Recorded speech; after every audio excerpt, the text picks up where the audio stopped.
Supreme Court has delivered a monumental victory for the Constitution, the separation of powers, and the rule of law in striking down the excessive use of nationwide injunctions to interfere with the normal functioning of the executive branch. The Supreme Court has stopped the presidency itself. That's what they've done. And really, it's been an amazing period of time this last hour. There are people elated all over the country. I've seen such happiness and spirit. Sometimes you don't see that, but this case is very important. I was elected on a historic mandate, but in recent months we've seen a handful of radical left judges effectively try to overrule the rightful powers of the president to stop the American people from getting the policies that they voted for in record numbers. It was a grave threat to democracy, frankly, and instead of merely ruling on the immediate cases before them, these judges have attempted to dictate the law for the entire nation. In practice, this meant that if any one of the nearly 700 federal judges disagreed with the policy of a duly elected president of the United States, he or she could block that policy from going into effect or at least delay it for many years, tie it up in the court system. This was a colossal abuse of power which never occurred in American history prior to recent decades, and we've been hit with more nationwide injunctions than were issued in the entire 20th century together. Think of it, more than the entire 20th century, me. I'm grateful to the Supreme Court for stepping in and solving this very, very big and complex problem, and they've made it very simple. I want to thank Justice Barrett, who wrote the opinion brilliantly, as well as Chief Justice Roberts, and Justices Alito, Gorsuch, Kavanaugh, and Thomas. Great people. Thanks for this decision, and thanks to this decision, we can now promptly file to proceed with numerous policies that have been wrongly enjoined on a nationwide basis. And some of the cases we're talking about would be ending birthright citizenship, which now comes to the fore. That was meant for the babies of slaves. It wasn't meant for people trying to scam the system and come into the country on a vacation. This was, in fact, it was the same date, the exact same date, the end of the Civil War. It was meant for the babies of slaves, and it's so clean and so obvious. But this lets us go there and finally win that case, because hundreds of thousands of people are pouring into our country under birthright citizenship, and it wasn't meant for that reason. It was meant for the babies of slaves. So thanks to this decision, we can now promptly file to proceed with these numerous policies and those that have been wrongly enjoined on a nationwide basis, including birthright citizenship, ending sanctuary city funding, suspending refugee resettlement, freezing unnecessary funding, stopping federal taxpayers from paying for transgender surgeries, and numerous other priorities of the American people. We have so many of them. I have a whole list. I'm not going to bore you, and I'm going to have Pam get up and say a few words, but there's really, she can talk as long as she wants, because this is a very important decision. This is a decision that covers a tremendous amount of territory. But I want to just thank again the Supreme Court for this ruling. It's a giant. It's a giant. And they should be very proud, and our country should be very proud of the Supreme Court today. And with that, I'd like you to listen to the words of Pam Bondi. She's an incredible Attorney General. We're very proud of her. And as you know, Todd Blanche is with us, and we have so many others that worked on this case and other cases. And I think they're doing a great job. Pam, please say a few words. Thank you, President Trump. Thank you for fighting for all Americans. Americans are finally getting what they voted for. No longer will we have rogue judges striking down President Trump's policies across the entire nation. No longer. Today, in the 6-3 opinion, Justice Barrett correctly holds that the district court lacks authority to enter nationwide or universal injunctions. These lawless injunctions gave relief to everyone in the world instead of the parties before the court. As the Supreme Court held today, they turned district courts into the imperial judiciary. Active liberal justices Judges have used these injunctions to block virtually all of President Trump's policies. To put this in perspective, there are 94 federal judicial districts. 5 of those districts throughout this country held 35 of the nationwide injunctions. Think about that, 94 districts. And 35 out of the 40 opinions with nationwide injunctions came from 5 liberal districts in this country. No longer. No longer. These injunctions have blocked our policies from tariffs to military readiness to immigration to foreign affairs, fraud, abuse, and many other issues. The judges have tried to seize the executive branch's power, and they cannot do that. No longer. No longer. And on immigration, on a side note, today marks 2,711 arrests on these terrorists and these gangs. Total arrest today with HSI investigations. And thank you, Stephen Miller. Thank you to Homeland Security. Thank you to everyone working hand in hand with the FBI on all of these transnational gangs.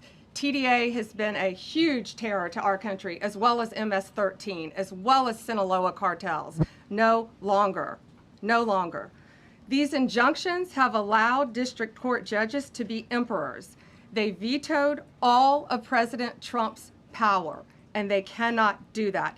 This has been a bipartisan problem that has lasted 5 presidential terms, 5 different presidents, and it has ended today. We will continue to fight for President Trump's policies. I want to thank the Office of White House Counsel, Dave Warrington. You and your staff have been incredible. Our Solicitor General's office, John Sowers, Sarah Harris, and Todd Blanche and Emil Bovey. Todd's going to say a few words because we've had another major ruling today on transgender books and some other great wins that we've had. But no longer will they have this power in our country. It is the president's authority under his executive branch to do everything to fight for the American people, and he will continue to do that. That's why he was overwhelmingly elected.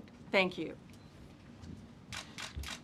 Thank you. Today's a great day for the rule of law. It's a great day for the Justice Department, and it's one that's been a long time coming and one that every American should have been waiting for with bated breath. And so I echo what the President said and Attorney General Bondi, that the Supreme Court did a great thing today, not only for this administration, but for every American in this country. If not for the injunctions case, we would be here talking about another great decision that came down today, the trans books case, which restores parents' rights to decide their child's education. Seems like a basic idea, but it took the Supreme Court to set the record straight, and we thank them for that. And now that ruling allows parents to opt out of dangerous trans ideology and make the decisions for their children that they believe is correct. And so we thank the Supreme Court for that. There's been multiple decisions over the past several weeks that just show why this nationwide injunction ban had to happen. For example, what I mean by that is local district court judges issuing decisions that are clearly contrary to law just because they don't like the policy of President Trump. And when it gets to the Supreme Court has to correct it. But that takes time. The Attorney General thanked our lawyers, and I'll do it again. Our lawyers are working 24 hours a day, 7 days a week to fight these injunctions and to emergency appeals, emergency stays, going back to the district court judge, asking them to change their view. And so their hard work is really paying off today, but over the past few weeks. We had a stay of an order that prevented DHS from moving aliens to a third country. We had a stay of an order that stopped the Department of Defense from implementing military readiness, the EO that President Trump signed. We had another stay of an order forcing reinstatement of fired executive branch employees entirely within the President in Article 2, his right to do. We had a stay of, as you all know, of numerous DOJ cases. And again, every one of those stays requires a tremendous amount of work and effort by the lawyers and the parties involved, and they should be doing other work. They should be doing the work that the President and this administration demands and has a right to demand, and not fighting these local judges who don't make decisions based on the law.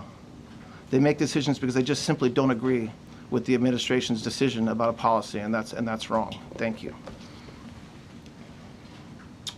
Any questions? Yes, for Pam, please. Go ahead. Sure.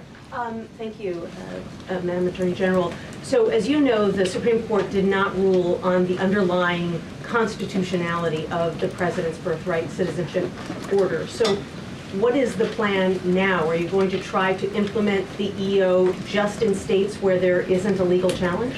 Yes, so birthright citizenship will be decided in October in the next session by the Supreme Court, unless it comes down in the next few minutes. I guess it could come down.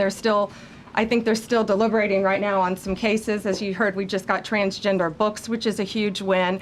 But most likely, that will be decided in October in the next session. However, it indirectly impacts us because, as you correctly pointed out, if there's a birthright citizenship case in Oregon, it will only affect the plaintiff in Oregon, not the entire country. So yes, it's indirectly, but that's pending litigation, and we're waiting on that in the next term. And how concerned are you that the Supreme Court will come back and determine that the executive order is unconstitutional? Oh, we're very confident in the Supreme Court. But again, it's pending litigation, and that will directly be determined in October, but it indirectly impacts every case in this country, and we're thrilled with their decision today. Peter. Madam Attorney General, thank you for being here to take our questions. A couple questions to the both of you. The EO had a 30-day grace period before it goes into effect. Is there any thought about trying to make it effective immediately within that period of time? We're going to follow the law. We're going to make those decisions, and we're going to do what's right in the bounds of the law. And then the DOJ didn't ask the justices to rule on the merits of the birthright citizenship ban. Just for explanation purposes, why? Sure, because that's going to come down in October in the separate. This was huge because it's indirectly impacted today. As I said, it's case by case. Let me reiterate, of the 35 of the 40 nationwide injunctions filed against this president, against his executive authority as President of the United States, 35 of them came from Maryland, D.C., Massachusetts, California, Washington. I mean, that's crazy. These 5 districts. So yes, it indirectly impacts us. It will be a separate decision in October. Next question. Thank you, Mr. President. A question for you, sir. Do you believe this ends the power of the lower court judges to stop your agenda? Do you see this as a full green light for your agenda going forward? Well, you'd have to really speak to the lawyers about that. But this is really also a decision based on common sense. It didn't work the other way. It was a disaster where somebody from a certain location in a very liberal state or a liberal judge or a liberal group of judges could tie up a whole country for years because their decision would sometimes take years to overturn. We've overturned many of the decisions, but it would take years to do it. And we have to act quickly when it comes to illegal immigration. We have murderers, killers, we have drug dealers, we have what they've allowed to come into our country. Should never be forgotten. It should never be forgotten what they've done to our country. And we have to be able to act very quickly, and we're going to do that. Thank you. Justice Amy Coney Barrett, sir, I know that you praised her and her opinion here in this case. She has taken some heat, though, from some of your supporters who have labeled her weak, a squishy, a rattled law professor.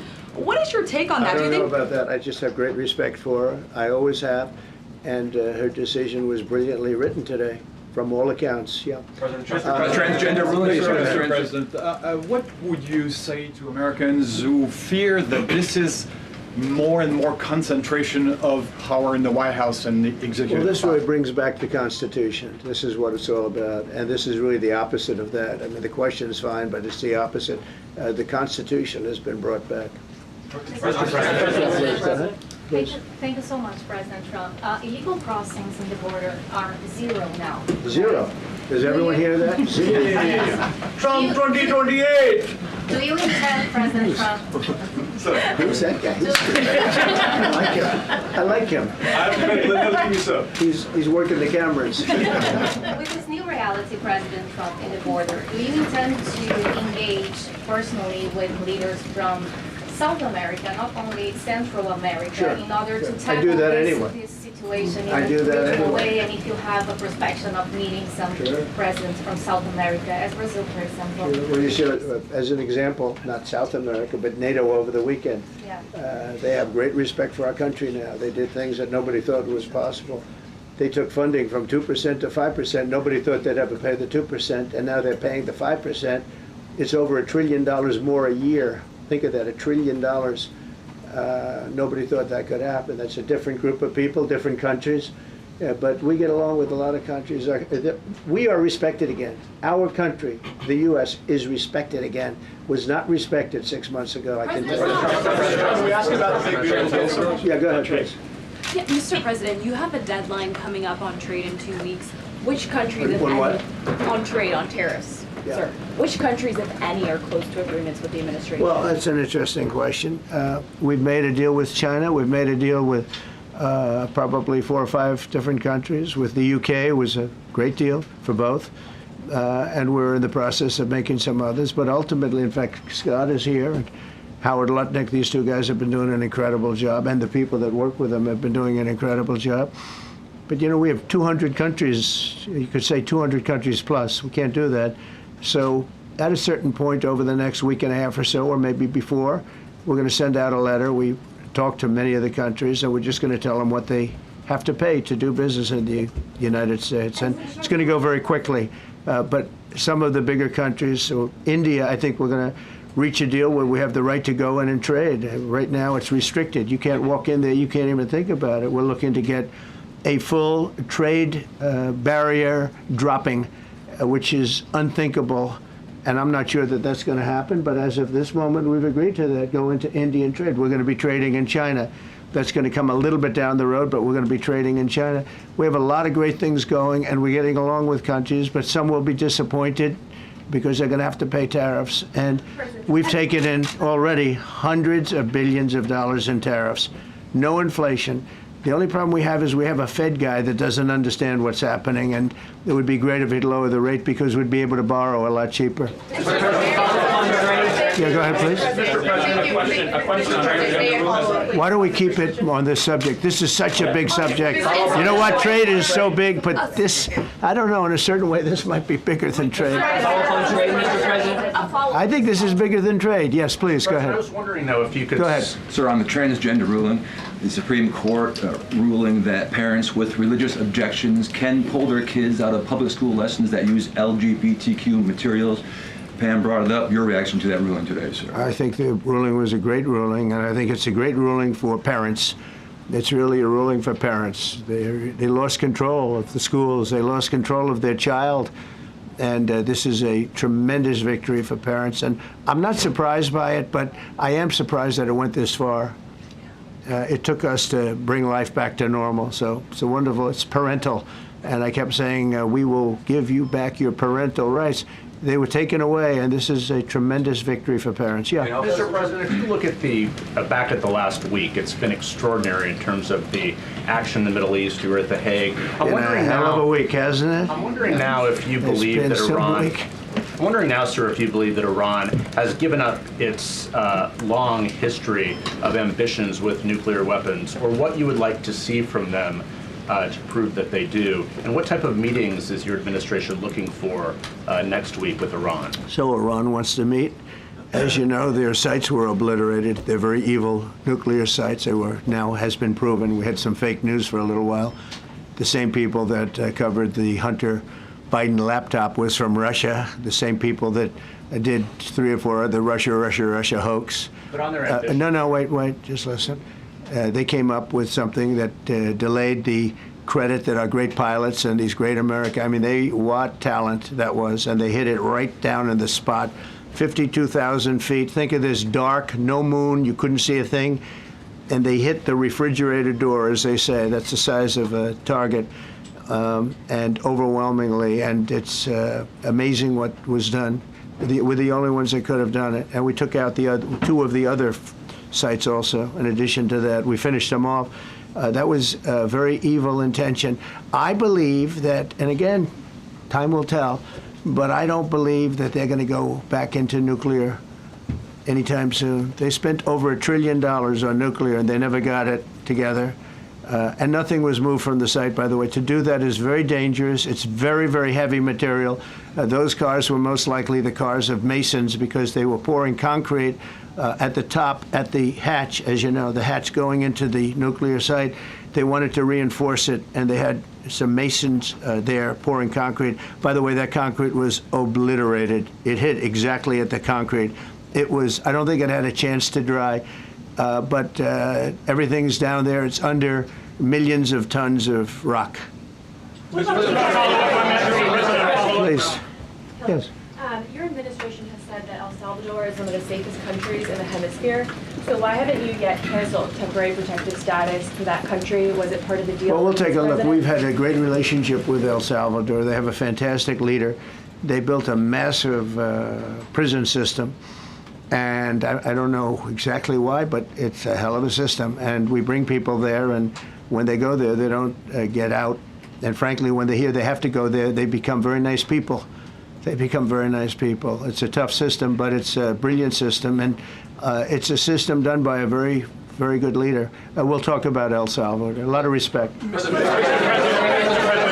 Yeah, please. Thank you. A question for you, and then a question for the Attorney General.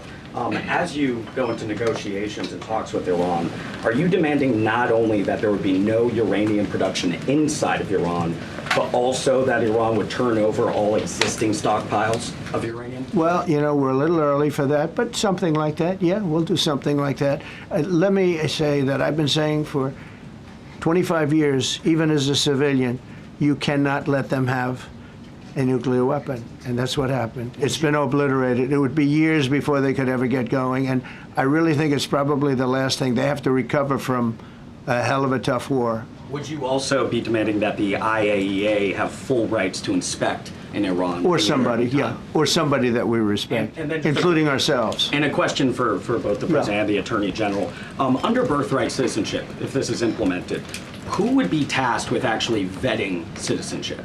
And how, like, would this be a situation where you have nurses and doctors checking for citizenship of parents, or? This is all pending litigation. It's going to be decided in October by the Supreme Court, and we'll discuss that after the litigation. If you have an undocumented baby, would that baby then be an enforcement priority? The violent criminals in our country are the priority now. Let me put it in perspective. Today marked the 2,711th arrest in our country of TDA members, just TDA. Everyone in this room agrees they are one of the most violent criminal organizations in the world. And the Biden administration let them walk into our country for the last 4 years.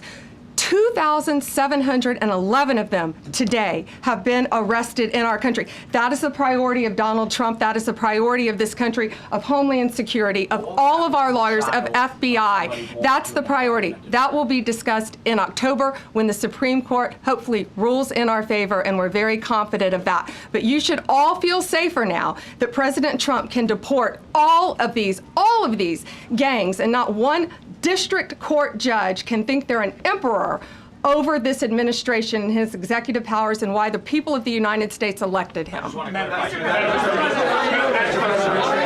just might add one thing, and you know, they used birthright citizenship, some of the worst people, some of the cartels, to get people into our country, just so you know. And again, I say, if you look at the end of the Civil War, the 1800s, it was a very turbulent time. If you take the end day, was it 1869 or whatever, but you take that exact day, that's when the case was filed. And the case ended shortly thereafter. This had to do with the babies of slaves, very, very obviously. And I think we're going to win. People didn't, I don't think they went about discussing it right. I came along and we looked and we said, wait a minute, this is wrong. We've been looking at birthright citizenship wrong for years, but they've used it. The cartels have used birthright citizenship to get very bad people in, and what Pam's doing and what Todd and everybody else, what they're doing at DOJ and all over, FBI, ICE, Border Patrol, these are incredible people.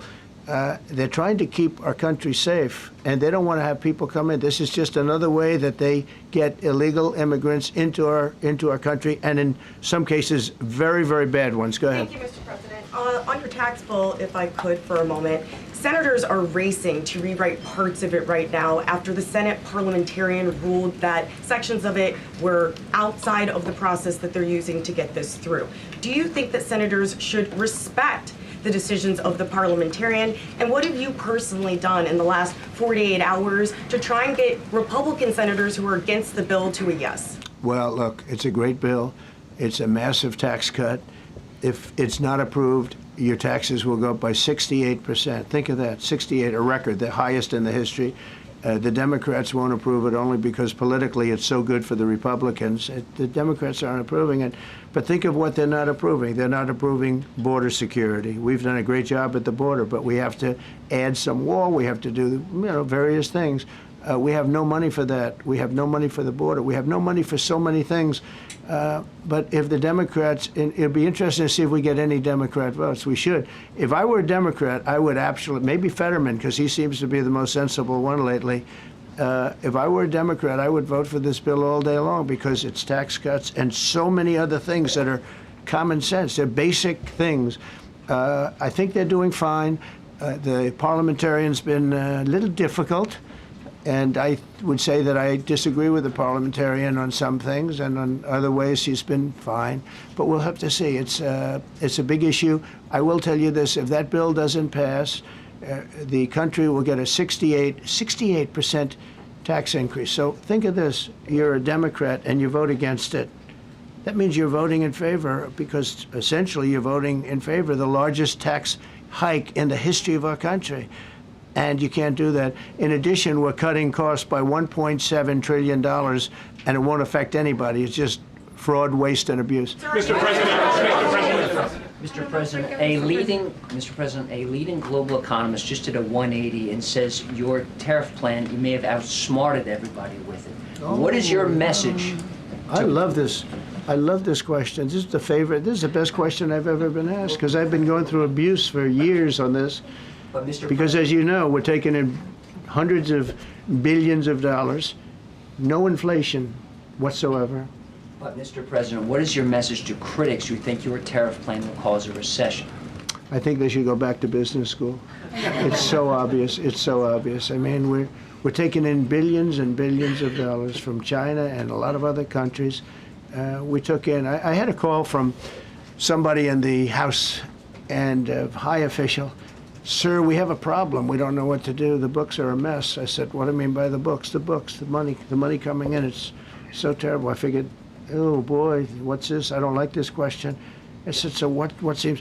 There's so much money coming in, and there must be some kind of an accounting mistake, because we have hundreds of billions of dollars more money than we thought. I said, do me a favor, go check call me back. You have to call me back.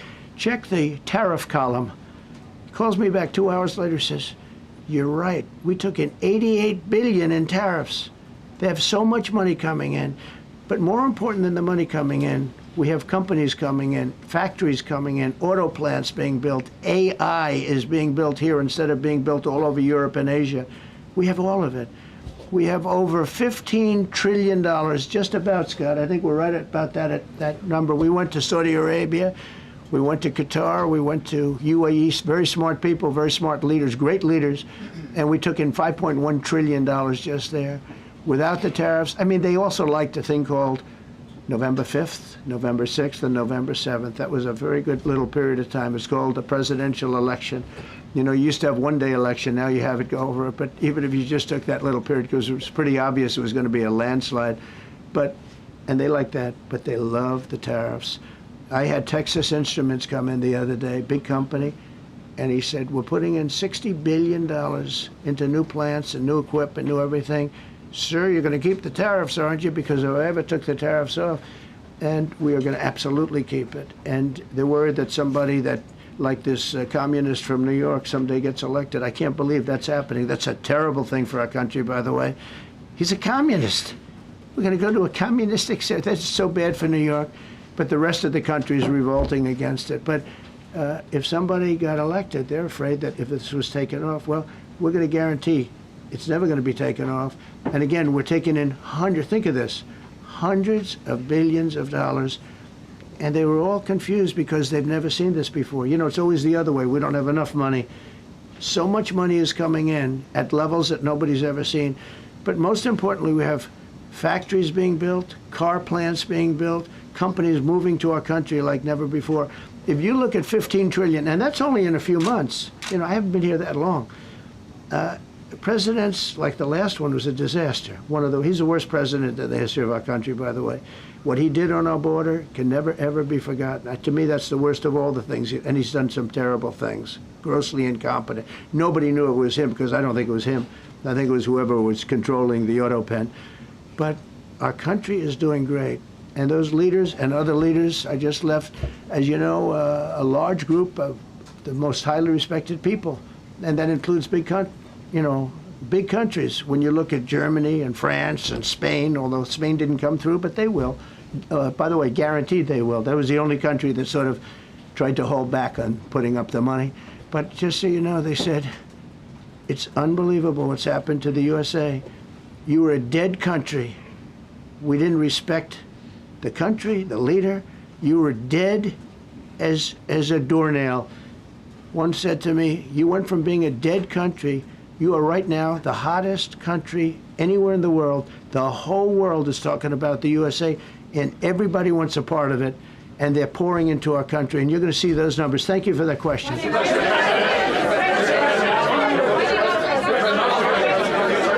Yeah, go ahead, please. Thank you, Mr. President. I have a question about trade. Secretary Bessent has said that he hopes tariff deals with major partners will be done by Labor Day. So if some deals are not done by your July 9th deadline, will some countries' tariffs go back up, or will they stay where they are Well, now? there are some countries that are used to ripping us off, to be honest with you, and I don't want to name them, but you sort of can name them. And they're so used to just,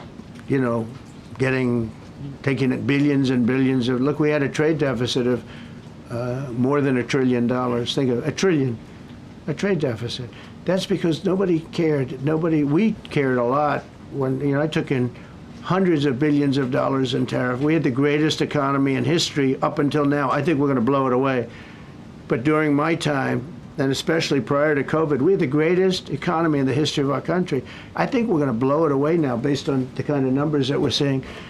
But some countries are very angry because they've been ripping us off for years. They've been making billions and billions of dollars. There was nobody to negotiate with. They could do whatever they want. They charged us tariffs, by the way, at numbers that we've never seen before. And we ended up losing much more than $1 trillion a year. $1 trillion a year on trade. And now they're being met with a force that's far greater than them, and they don't like it. So they're upset because instead of making, $5 billion, they're going to break even. Or they'll make a little bit. I want to be nice. They'll make a little bit. Or we'll make a little bit. It's a big difference. Yeah, please go. Go ahead. Red dress. On the 2020 election, is there any more information on the special prosecutor? So many Americans still have questions about the 2020 election. And speaking of rogue judges, would you consider appointing somebody at DOJ maybe to investigate the judges that allowed for the political persecution of you, your family, and your supporters during the Biden administration? I love you. Who are you? I'm Kara from Lindell TV. Well, it's just a very nice question. And it's not a setup. I have no idea who you are, but I appreciate that question. All I can say is we're not here for that. I hope so. I hope they're doing a thing because that election was rigged and stolen, and we can't allow that to happen. A lot of people tell me, sir, you just won the greatest election in the history of our country. You won at numbers that won all 7 swing states, won the popular vote, won everything. Sir, go on with your life. And many people that say that, good people, friends of mine, then you have people that say that same thing, go on with your life, but you have to find out what happened because you can't let that happen again. Look at what this lunatic did. Look at what he did. He opened our borders to people that were murderers, 11,888 to be exact, murderers. And we've captured many of those murderers, and we're bringing them back, or some of them are so dangerous that we don't even want to bring them back. We're afraid they're going to try and come back in. But he allowed people to come into this country, people from mental institutions, insane asylums, that's a mental institution on steroids, people from mental institutions, gang members, drug dealers, people, jails, being emptied out into our country. Venezuela emptied out almost its entire prison population into our country. But I don't want to blame them. Many countries have done that. The Congo, we have a great press conference coming up later, and it's the Congo and Rwanda. They were fighting for years, and it was machetes, it was vicious, it was as vicious, people's heads being chopped off. And I have a man who's very good in that part of the world, very smart, and put them together. And we're signing a peace treaty today. First time in many years they're going to have peace. And It's a big deal. You know, we talk about Russia, and we're working that one. President Putin called up and he said, I'd love to help you with Iran. I said, do me a favor. I'll handle Iran. Help me with Russia. We got to get that one settled. And I think something's going to happen there. But we did some great work. India and Pakistan. That was going to be maybe nuclear. We did that. We did a lot of work. I don't know if there's ever been a president that's done much more. Serbia, Kosovo was going to go at it. Going to be a big war. I said, you go at it. There's no trade with the United States. They said, well, maybe we won't go at it. That's what happened with India and Pakistan. I was negotiating with both of them, and I said to Scott, I said to Howard, cancel all deals with India and Pakistan. They're not trading with us because they're in a war. They called back, what do we do? I said, look, you want to have trade with the United States, it's great. But you want to go and start using nuclear weapons on each other? We're not going to allow that. And they both agreed. Both have great leaders. They both agreed not to do it. So we did a lot, but I appreciate that question. Sir, on peace deals, can I follow up with you? Sir, can I follow up about peace deals? Thank you so much. Yes, Thank you, please. Mr. Orange. President. Thank you, Mr. President. I was just speaking with Senator Ron Johnson on the One Big Beautiful Bill, and he says he really wants to get to yes for you and get this accomplished. He does. He's a good man. But he also said that he needs more time, and he is not certain that the July 4th deadline is possible. Well, then he's not such a good man. Because there's too much work to do. No, he's a good man. Ron How Johnson's important- doing a good job. He's very committed. Every Republican senator is committed. And, you know, you could have a couple of grandstanders, in all fairness. You could have somebody else. And it's very dangerous because our country would go from being the most successful country in the world to who knows what happens with a 68%, think of it, 68% tax increase. That was given by the Democrats because they like high taxes. I don't know what happened. You know, all my life, I'd grow up and I'd watch politicians talking. I'd say, oh, that's fun. And they were always saying, we will cut your taxes. We will cut your tax. I never heard it. They say, we will raise your taxes. And they elect people like this guy in New York that maybe has a chance. I find it hard to believe, but he maybe has a chance. They want to raise your taxes. So they want to see a 68% tax increase. That's more money than anybody could afford. You'd go into a depression if that ever happened. So I think there's a lot of pressure to get that approved. President Trump, How important is the July 4th deadline to you? If It's important. It's not the end all. August? It can go longer, but we'd like to get it done by that time, if possible. And look, we have a lot of very committed people, and they feel very strongly about a subjects that you're not even thinking about that are important to Republicans. The problem we have is that it's a great bill. It's a popular bill, but we'll get no Democrats only because they don't want to vote for Trump. If that bill was their bill, oh, they would be so happy. It's so great for our military. It's great for everything. And they would normally vote, but because their hatred of Trump, they have Trump derangement syndrome at levels never seen before. And instead of voting for a tax cut, they're voting for a tax increase of 68%. They're voting to destroy Social Security, destroy Medicare, and destroy Medicaid. And we're voting to make them perfect and to make them better, make them stronger and better. They're going to destroy Medicaid, and they're going to destroy Medicare, and Social Security will follow. If you vote for the Democrats, you're dead on those three things. Thank you, Mr. President. On a related subject, many Democrats have said that they are not going to support crypto bills in Congress only because of you and your family's personal crypto ventures. And these votes are in some cases needed to pass. Are you open to the idea of pulling away from your personal crypto ventures just for the next few years if that helps get these crypto bills passed in the next few months? Well, it's a very funny thing, crypto. So I became a fan of crypto, and to me it's an industry. I view it as an industry, and I'm president. And if we didn't have it, China would, or somebody else would, but most likely China. China would love to.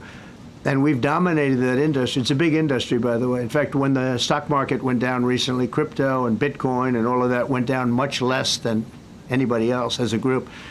And we've created a very powerful industry, and that's much more important than anything that we invest in. We invest in it, but really that was an industry that wasn't doing particularly well. I got involved with it a couple of years ago, and before the second term. I got involved before I decided to run. I only decided to run because I saw what was happening, and Biden was incompetent, and the administration was crooked and incompetent. And I was in Bitcoin then, not knowing if I was going to do it a third time.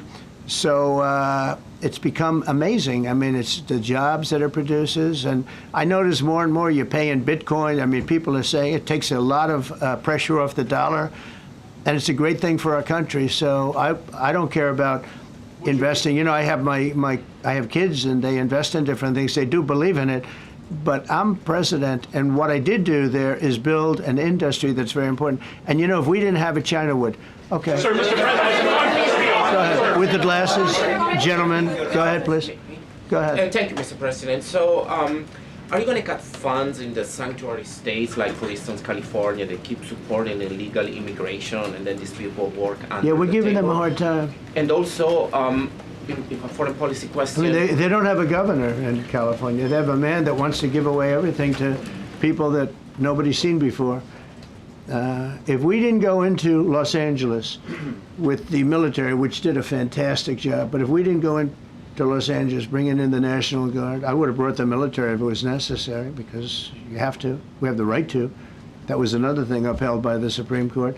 But if we didn't go in with the National Guard and be strong and tough, you wouldn't maybe have Los Angeles. It would be like the rest of California, the rest of Los Angeles. They lost 25,000 houses in a fire. They should have lost none. You know, I sent the water down. I had to break into their water supply because they just refused to do it. They're crazy. There's something wrong with them. They have plenty of water. They don't have droughts or anything. They have plenty. We let it come down from the Pacific Northwest. They routed all the water out into the Pacific Ocean for environmental reasons, okay? And now you have 25,000 houses, none of which would have burned down if you had the water.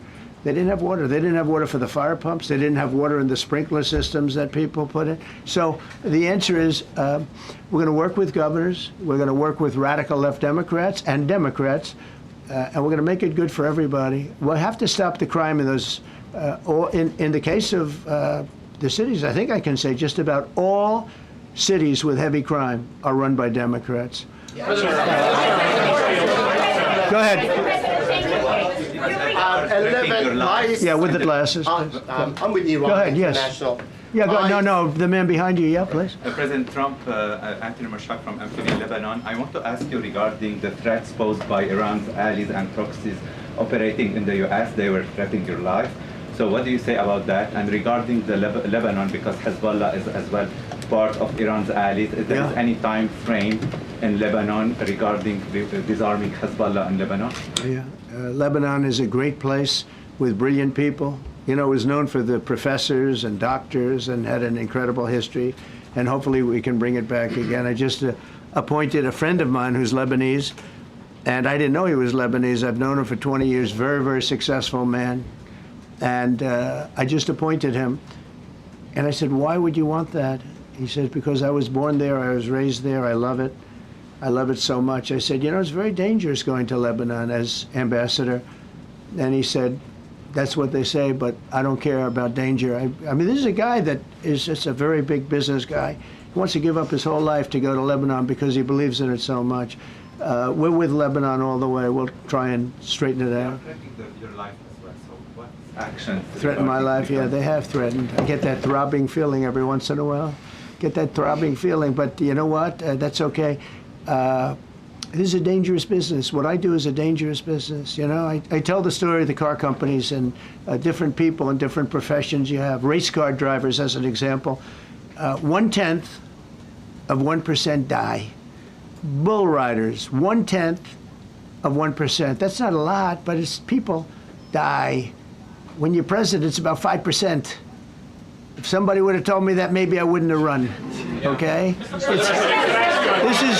This is a very dangerous profession. Yeah, please. By the way, so many questions. Should we keep this going, Pam? Or not? This is the opposite of Biden. Biden would take a half a question and he'd leave without answering it. Go ahead. On Iran. You tell me when it gets boring. Okay. If Iran. Are you from Iran? No, I'm not from Iran. I'm from the UK. But if the intelligence reports conclude that Iran can enrich uranium to a level that concerns you, would you consider bombing the country Sure, again? without question, absolutely. Have you had any conversations? Turned out to be unbelievable. But, you know, our incredible flyers and I call them the shots, these guys are unbelievable. Think, from 52,000 feet, they hit the equivalent of a refrigerator door. They actually hit it right in the center, so it's much smaller than that. And just bomb after bomb going deeper, deeper, blowing up. Incredible, incredible thing. I don't know if you heard the general, he was very impressive, Raisin Cane. You know, he's the one that beat ISIS for me. And he did it in a matter of weeks. And I was told it was going to take 4 or 5 years. And when I got this job, I always said, if I get this job, I'm going to put that guy as the head of the Joint Chiefs of Staff. And Dan Kane, and he, when I heard his name was Raisin, his nickname is Raisin, Raisin Cane. I said, you got to be kidding. So I liked him right from the beginning, but he knocked out ISIS in a time that nobody ever thought possible. And when this attack was completed and so successful, I said, now I know how you knocked out ISIS so quickly. But we have the best people, we have the best equipment in the world. You know, I rebuilt the military during my 4 years, during my other term. We have the best equipment in the world. The problem is we gave away, you know, a lot of it, but small relatively speaking. We gave a lot of it away to Afghanistan. Shouldn't have happened. That just shows how incompetent they were. They gave all that equipment away, billions and billions of dollars worth. Shouldn't have happened, but that was small compared to what we have. Now we have a great military with great people. Okay. Yeah, please. Mr. President, congratulations. A couple of very different questions. One is Rwanda, 1994. As you grew up in New York, we all knew how horrific those attacks were. Congratulations on that treaty. There are talks that perhaps... That's going to take place today at 3 o'clock in the Oval Office. We're going to have a signing with Rwanda and the Congo. So I'm a little out of my league in that one because I didn't know too much about it. I knew one thing. They were going at it for many years and with machetes. It is one of the worst wars that anyone's ever seen. And I just happened to have somebody that was able to get it settled. I mean, just a brilliant person who is very comfortable in that part of the world. It's a very dangerous part of the world. I said, are you uncomfortable there? People are being killed. School children are being raided and killed. And I don't even want to say how, but as viciously as I've ever heard. Are you uncomfortable? No, that's the part of the world that I know. Very comfortable. Was able to get them together and sell it. And not only that, we're getting for the United States a lot of the mineral rights from the Congo as part of it. They're so honored to be here. They never thought they'd be coming to, look, this is a very tough part of the world. They never thought, they were just telling me, they never thought they'd ever be coming to the White House, and they're so honored. And so we're going to give them a great big reception, but that's after many years of fighting. It's a great thing. That's at 3 o'clock, I believe. Sir, are you concerned at all about secret nuclear sites in Iran? You talked about maybe just secret nuclear site? Yes, there might be some that Not really. Can I tell you? They're exhausted. And Israel's exhausted too. And I dealt with both of them. And they both wanted it settled, both of them. And we did a great job, but they're exhausted. The last thing they're thinking about right now is nuclear. You know what they're thinking of? They're thinking about tomorrow, trying to live. It's such a mess. It's such a mess. The place was bombed to hell. And no, I'm not worried about it at all. And I'm putting out a little statement. I'm going to respond to the Ayatollah's statement yesterday that we won the war. Oh, God, we won the war. And I said, look, you're a man of great faith, a man who's highly respected in his country. You have to tell the truth. You got beat to hell. And Israel was beat up too. They were both beat up. And it was a great time to end it. It was quick. They got the hate out. There was a lot of hate, a lot of hate. It would be great if they didn't have that hate. But the last thing they're thinking about is nuclear weapons right now. Please. Thank you, Mr. President. Iris Tao with NTD Research Media with the Epoch Times. Thank you so much for doing this. It's very refreshing for all of us here, It's a good group. in this room. It's refreshing. Very refreshing. Yes, we haven't had this in, for the past I understand what you mean. So thank you so much for coming out here. Other than Caroline's done a great job. Yes, sure. You're referring to the past administration, not to Caroline, right? Yes. Back to the ruling today, if you don't mind. So you have always talked about winning for the American people. Right. How do you think today's ruling will enable you to further deliver for American families and workers across the country, not only when it comes to immigration, but also when it comes to trade, energy? What actions are you most eager to move forward Well, I think now? taking power away from these absolutely crazy radical left judges is a tremendous, this is such a big day. This is such a big day. It's like, it's sort of sad because we're doing the signing at 3 o'clock, and this may very well dominate the signing of a big war that was going on and really affecting the continent of, think of it, the entire continent of Africa was being affected. And we're settling that war today, and this will probably be a headline. But this is a very big moment, and it gives power back to people that should have it, including Congress, including the presidency. And it only takes bad power away from judges. It really doesn't take power. It takes bad power, sick power, and unfair power. And it's really going to be, this is a very monumental decision. Yeah, please. Yes, President, thank you very much. On July 9th, is that July 9th date set for tariffs to snap No. back, or could there be a... We can do whatever we want. We could extend it. We could make it shorter. I'd like to make it shorter. I'd like to just send letters out to everybody. Congratulations, you're paying 25%. He doesn't want. He's a much nicer person than I am. Go ahead. Do you finish it up? Who are you considering for the Federal Reserve then? And are you speeding up that process? I see Secretary. Oh, he's terrible. He's terrible. I mean, I have a list of things. We're like 38 on the list. We pay, Cameroon and different places are paying the same as us. Because, you have somebody sets a rate at 4% or 4.5%. It's hard to go out and say we should be paying 1% when you have your so-called experts doing that. And the sad part is, as per the question that you asked about tariffs, we've had the tariffs and we have less inflation than we had before.